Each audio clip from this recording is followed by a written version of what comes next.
Good morning, everyone, and welcome to the monthly economic briefing presented by the Kenan Institute of Private Enterprise at UNC Kenan-Flagler Business School.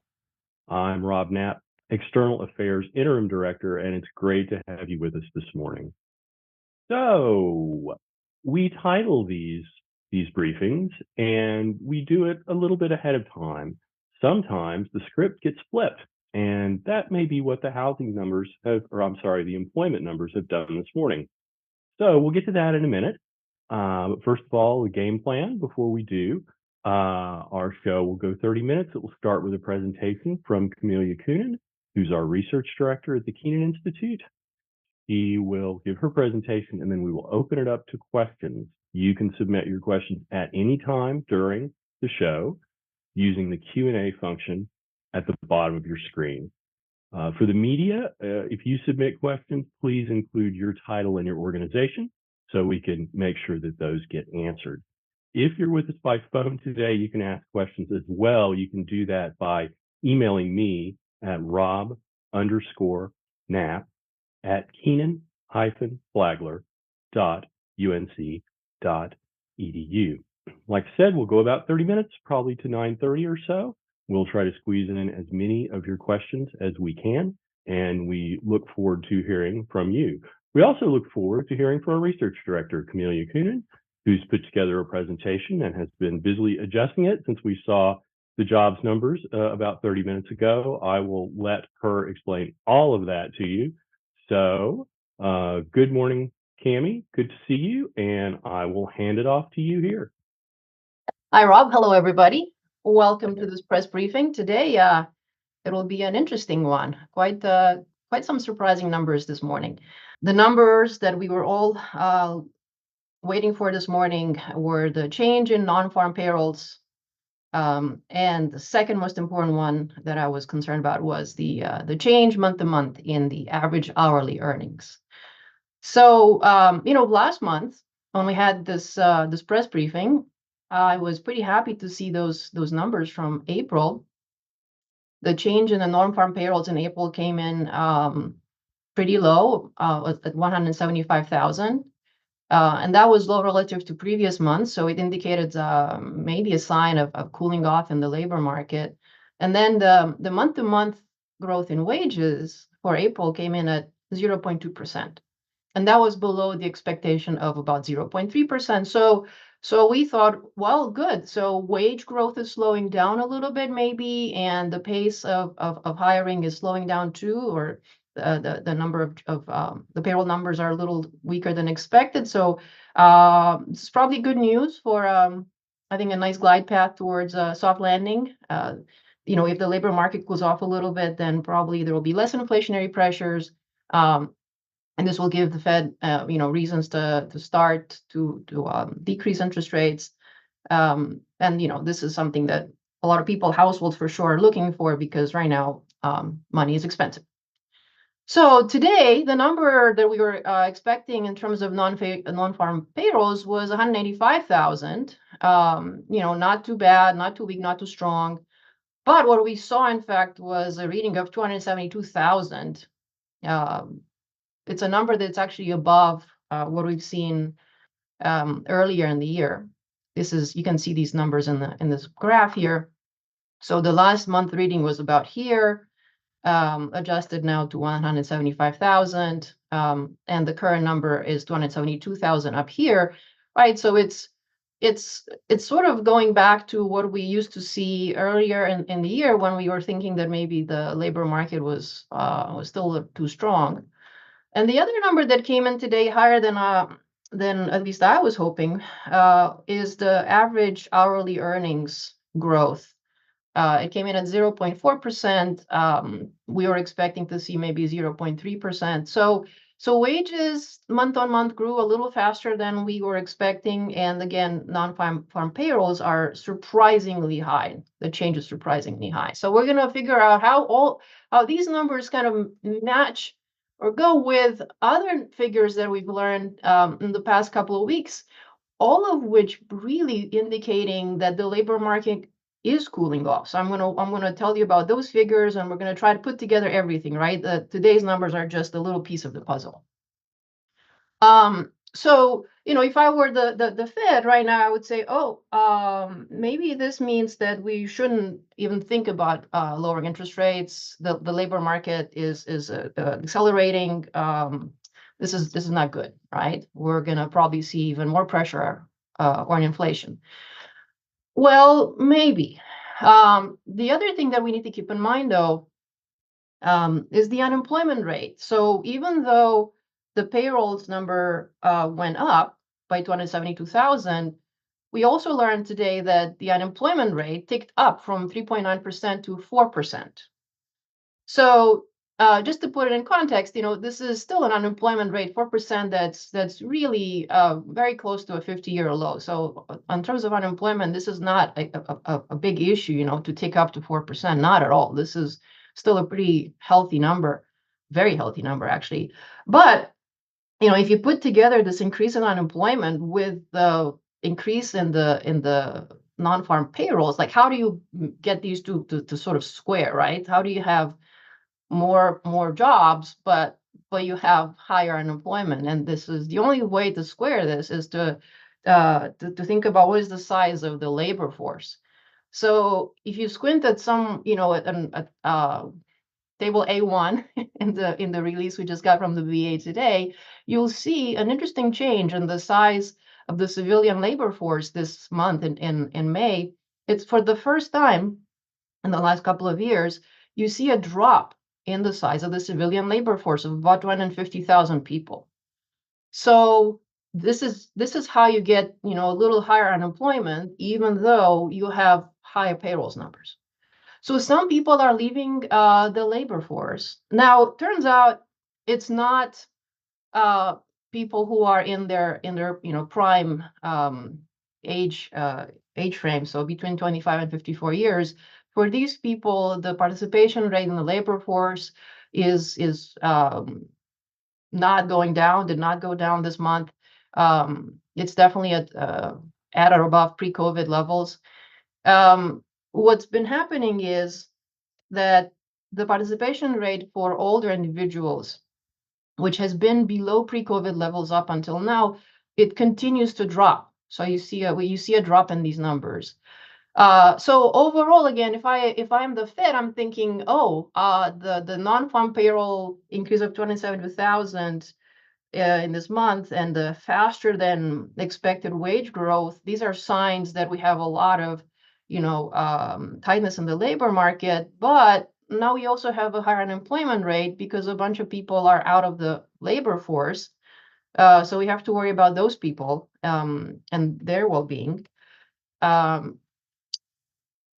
thing that the Fed probably needs to think about is, in terms of changing interest rates, is what's been going on with inflation, right? Aside from this one number we just saw about the month-on-month change in wages, we got data recently about the core PCE index, which is the Fed's favorite measure of inflation.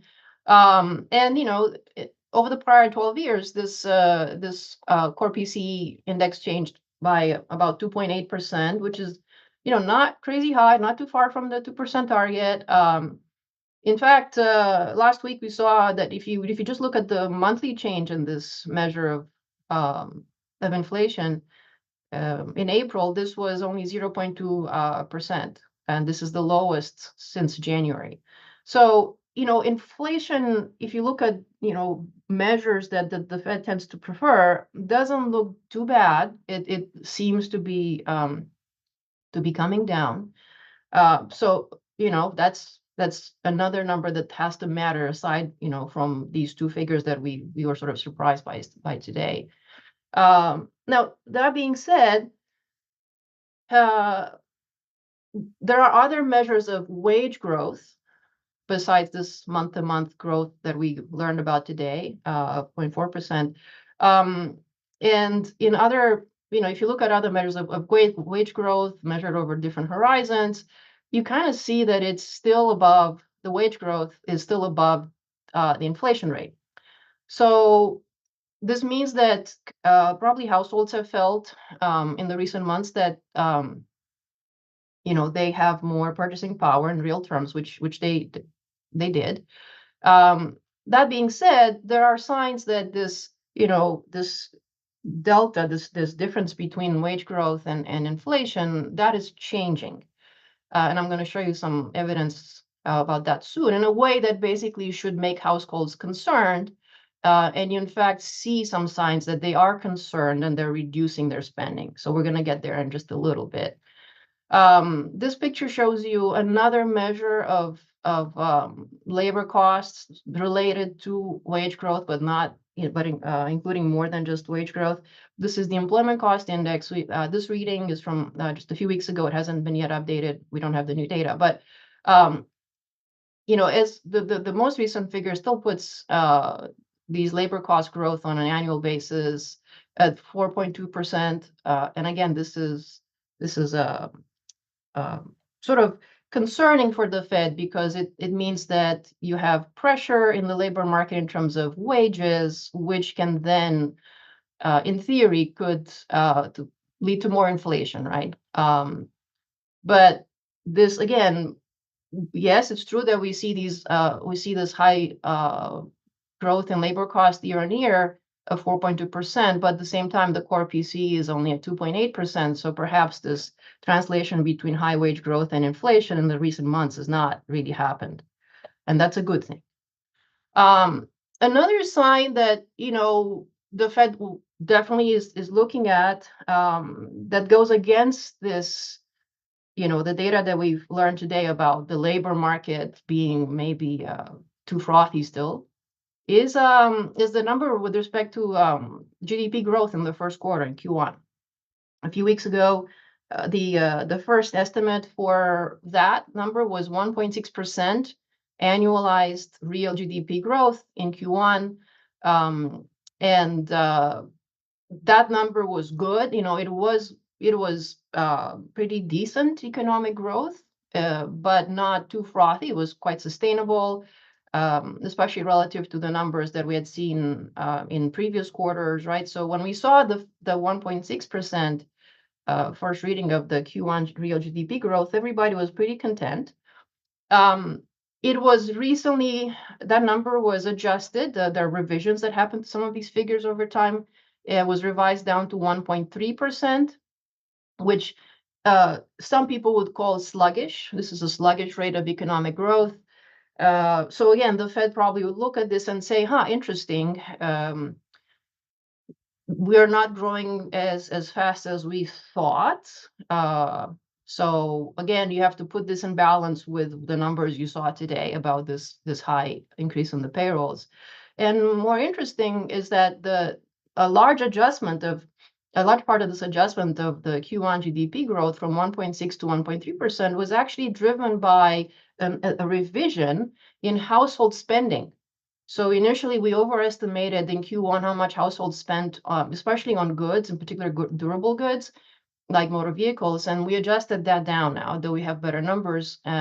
So there are signs that households are worried. They're not spending as much, or their spending growth is not as high as in previous months or quarters. And you see again these slightly not worrying signs. In a way, they're actually good signs. It means these are signs that we're going towards a sort of a normal state of the economy. You see this in the JOLTS report that came out a few days ago.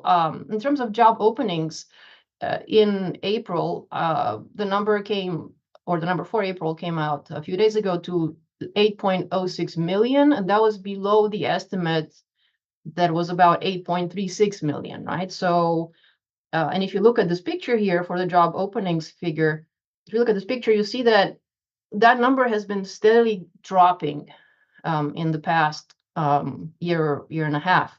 So if you look at just this figure, it tells you the labor market is really not as frothy as it used to be.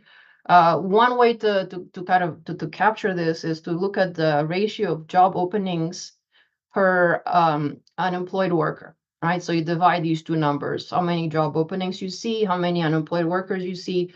And again, this is a ratio that tells you sort of how tight the labor market is. A high number means it's a very tight labor market, very frothy. And that ratio peaked at 2. So there are 2 job openings per unemployed worker in March 2022, and it's been steadily going down. Right now, it's at 1.24 job openings per worker, and it's really basically coming close to what you'd see in normal times. Also, if you look at the quits and hires and layoff rates in the JOLTS report, they all look pretty steady. The quits rate of 2.2%, that's been dropping actually earlier in the year. Now it's sort of staying steady. It just means that people are not, going from job to job as they used to be. Everybody's sort of staying put. And again, the JOLTS reports would tell you that the labor market is softening, it's normalizing. So I would use these numbers too together what we saw today in the employment report to get a more complete picture of really what's happening in the labor market. Another really good source of data about the labor market is actually the ADP report. Their payroll numbers that we were able to see a couple of days ago, in fact, showed a surprisingly low number of new private sector jobs in the month of May. So this is, again, just private sector jobs. No government jobs are included here. They would be included in the employment report that we read from the BEA today. So, for the private sector, ADP, who manages the payrolls of many companies, they basically estimated that we should see an increase for the month of May of 170,000 new jobs in the private sector, but in fact that number came in at 152,000, so lower than expected. Most of this increase in the number of new jobs in the private sector, most of this increase actually came from the services sector. So the story here is quite nuanced. In terms of manufacturing jobs, the increase was tiny. It was only about 3,000 jobs. Most of that increase of 152,000 jobs came from the services sector. And I'm going to show you a little bit more data in a second here that, to illustrate that indeed these two sectors are behaving differently. Services are growing at a healthy pace. Manufacturing, not so much. So, when we saw the ADP numbers, a bunch of us guessed, okay, probably the BA report will also come in with perhaps lower than estimated, or a lower number in terms of payroll relative to at least the previous month. But that was not what we saw today. Remember, it was a surprise. Now, one caveat is for that number that we saw this morning of 272,000 increase in payrolls, non-farm payrolls, that is coming from a survey that tends to be sort of adjusted down the road. So I wouldn't be surprised if we were to see a decent adjustment in this surprisingly high number, but we will see. We will hold judgment until that happens. I told you that there's more evidence that the services sector is doing well, but manufacturing maybe not so much. Again, about 2 days ago, we had data from the Institute for Supply Management. They released the PMI composite index that tells you about the health of various industries. And looking broadly at services, which here are in the orange graph, and manufacturing, good producing industries, you see that there is a divergence. An index value that's above 50 means that the service that particular sector is expanding, and if the reading is lower than 50, then you have a contraction. So in manufacturing, if you look at this blue line here, in the recent month, you see, actually recent couple of months, you see that there's been a slight contraction. That matches that ADP report that said that most of the new jobs created were coming from services, not from manufacturing. For the services sector, the orange line, you see a nice healthy reading of the index that's about 53 actually. So in terms of these two sectors, services are doing well, and again that matches the change in the number of jobs that we saw in the ADP. So A few more things, just again to make a to tell you that the picture is nuanced here. Construction, the value of construction put in place, we have had for the past couple of months pretty, low readings. So we're not seeing positive growth in the value of construction. So maybe that sector is slowing down a little bit relative to what we have seen in, say, last year. So there's mild slowdown there. It's still slowdown. In terms of the misery index of households, objectively speaking, this misery index, which is a combination of unemployment and inflation, it's been dropping, or it was dropping earlier in the year, but then it's pretty stable for the past couple of months. Still, not a bad reading here, where we know unemployment is still very low by historical standards, and core PC inflation has come down to 2.8%. It's not terrible. So let's see briefly how households feel about the economy. In a nutshell, households' sentiment is mixed. So if you look at the confidence board, their consumer confidence, most recent number indicates a slight uptick in how people feel about the economy. But if you look at the University of Michigan numbers, released about 3 weeks ago, they are at a 6-month low. So households are mixed about how they feel about the economy. And it's particularly coming from how people expect the economy to be doing in the future. This is data from the conference board, and it shows that in terms of the assessment that people have for their current situation, how well they're doing currently financially, it's not bad, but they are pessimistic about the future. Why is that? They're worried about maybe high interest rates remaining. They're worried about the softening in the labor market. That being said, they do have assets that are worth a lot more than they were before the pandemic started. If in the past year, net worth increased across households from all of the wealth percentiles, right? So everybody in terms of net worth is doing better this year than in the past. So they might be concerned about the future, but they're sitting on net worth it's not bad, which probably explains why we've seen very steady consumption growth up until recently. In terms of the value of people's homes, which for most households represents really their most important asset, homes are worth 48% now, 48% more relative to February 2020. If you invested in equities, those investments are also worth a lot more than before. The return on the S&P 500 index was 26% in 2023 and 12% year to date. So households, again, while perhaps concerned about the future, are sitting on assets that are quite valuable. So the balance sheet is looking pretty good. That being said, we do see a slowdown in consumption, probably because of these concerns about the future. Let me show you data for the most recent month in terms of the change in real personal consumption expenditures, personal spending. This is the blue line here, and you see that it's actually negative. There is a drop of 0.1% in the last month relative to the previous month in terms of how much people are spending in real terms. And in terms of personal income, the real personal income change that we've seen the past month is pretty much close to zero. So this is a time when, in terms of income in real terms, households are not feeling a huge jump up. And at the same time, we're seeing them start to pull down on spending. And so, again, if I were the Fed, I would think about that. I would say, okay, economic growth in this country is coming in large part from households. There's consumption represents about 70% of GDP.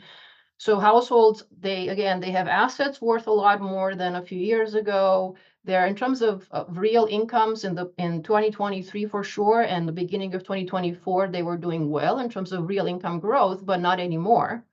And I see these households dropping consumption recently. If I look at the personal savings rates of households, that number on average is now sort of getting close to historical values, which are low. So U.S. households do not have a very high savings rate, generally speaking. It was a very high number after COVID, in part because of all of the pandemic checks that people received. But those excess savings from right after COVID, they are depleted now for most households. So since we're now seeing households actually dip into their existing savings to be able to finance their consumption. Again, if I were the Fed, I would be concerned. I wouldn't want to have this economy, be pulled back a little too much by high interest rates. Thankfully, households like in the recent past have had actually pretty good, pretty well adjusted expectations about future inflation. So this is good, right? The Fed wants to make sure that households don't expect a super high inflation right down the road. They have to manage those expectations, and in the recent few months, they've been able to do that. If you look at the University of Michigan's consumers' expectations about future inflation for the next year or for the next 5 years, those numbers are pretty close to 3%, which is a solid figure. It's still above 2%, but it's not, any super high number. So I think that the Fed, at the end of the day, is looking at a mixed picture where there is some slowing down in terms of spending. In some sectors like manufacturing and even construction activity, we see a slowdown. We see people leaving the labor force. It's putting those together with, this surprisingly change in the payroll numbers. Again, it gives you a picture of, well, perhaps at some point we should start to lower interest rates. There's no urgency as of now. I think the Fed is going to wait for a couple more employment numbers before they make a decision. But I still believe we're in for a soft landing. I think that we're going to have probably the first cut sometime in September. And early next year, we're going to probably have another couple of cuts of 25 basis points. But overall, looks pretty good. The economy looks pretty good. Consumers are starting to be cautious, but they're again sitting on a solid balance sheets. This is a strong economy that I think is still slowing down in spite of this one report that we saw today. All right, Cami, thanks very much. Nothing to liven up a briefing morning like a number that surprises everybody. But in the end, it looks like even with the housing number we saw the employment number we saw this morning, thinking housing for some reason, that the story in the end is pretty much the same. There are other numbers to consider. In the end, you think that the Fed is going to lower rates, seeing a slowing economy. Yes, I think so. I think come September, we will see a first cut. Okay. Let's get into some questions real quick. I will tell folks that are with us by phone, if you want to ask a question, you can email them to me at rob_knapp@kenan-flagler.unc.edu. If you are with us on Zoom, use the Q&A function at the bottom of the screen. We have a couple of questions to go through right now, but if anybody out there has one burning a hole in their pocket, go ahead and get that to us now. From Dan Barkin at Business North Carolina, I keep seeing reports that rents are going down in many markets as a lot of supply comes online, but I don't see the shelter component of the CPI or PCE reflecting this yet. When will that happen? Great question. This is one of the weaknesses of these inflation measures that the shelter component doesn't adjust sort of in real time, and it doesn't because of how things are measured. So, for many people, their rents do not get adjusted instantaneously, even though the market rent and their location looks different from what it looked like, a few months before. People have 1-year rental agreements or multi-year rental agreements, and so when they report through various surveys how much they're paying for shelter, they report the figure that was agreed upon several months back. So as people's contracts start to adjust, we're going to see the inflation numbers adjust this cost of shelter. But there is a delay here that everybody's aware of. Absolutely, Dan. Okay, interesting.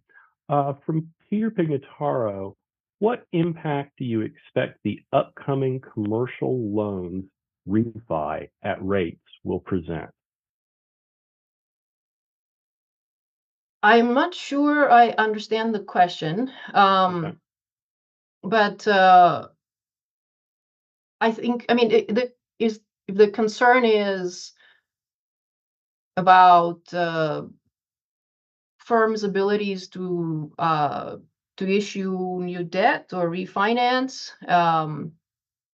I think that this concern is not as strong as it was in the past, because I think everybody expects that rates over the next several months will be lower.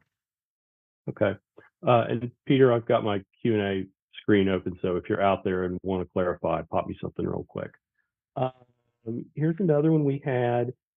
I know that the change in the jobs number seems to be evaluated as a whole rather than looking at government jobs versus private sector jobs, and I think you mentioned that in your presentation. That said, Barbara Senich has a question. It seems to me that private sector job growth is associated more directly with driving wealth creation. Can you talk a little on that?